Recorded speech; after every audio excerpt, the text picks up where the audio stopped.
The Hinyotrap Youth Council leaders met DGP Idashisha Nongrang at her official chamber to discuss the need to tackle drug abuse. The HYC members wanted a more stringent strategy to reduce the supply of drugs into the state.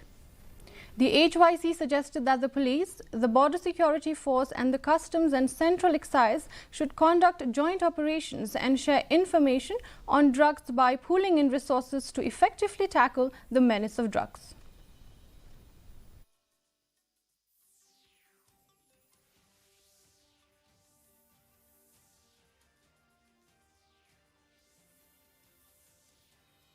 The first issues, a suggestion that we have put forward with the new DGP is regarding how to strengthen this seizure and also the supply chain of drugs from other states. As we know, Meghalaya is not producing drugs by itself. All the drugs, all the narcotics substances come from outside the state. There are two major routes, the East Jante Hills district as well as the Riboy district. We have seen the seizure made by the police. Of course, we